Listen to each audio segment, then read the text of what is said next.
beso si Patrick. Kakamustahin ang bahay at ang anak.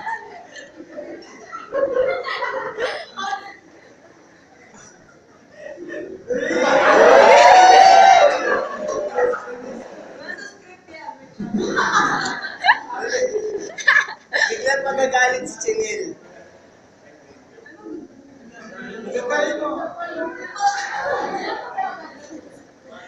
Nagalit si Chinel, nilabas niya lahat ng hinaing niya dahil late na umuwi lagi si Patrick.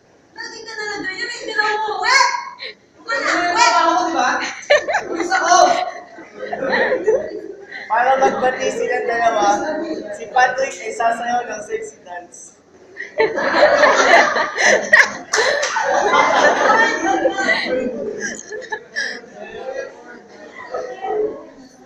Ngunit, wa-effect ito kay Chinel. Sa sobrang galit din ni Patrick, lalabas na rin siya ng bahay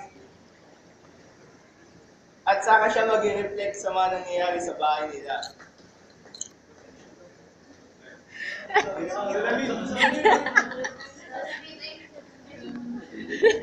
Mag-walling si Patrick.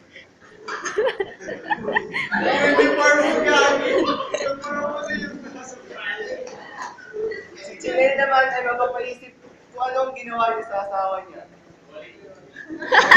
Yun na yun. Ang simple mo yung mag-isip. Mapu-flooring si Chinel. Pupunta kay Patrick.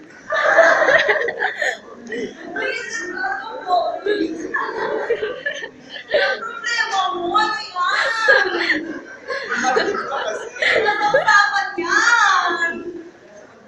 At mag-uusap silang masinsinan sa ilalim ng tumikislap na bituin ng mag-usap kayo.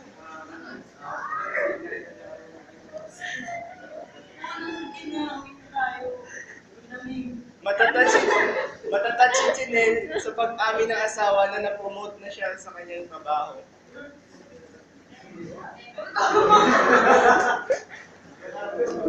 At sila ay pabalik sa kanilang bahay at gagawa na ng hapunan. Bati na ulit ang mag-asawa.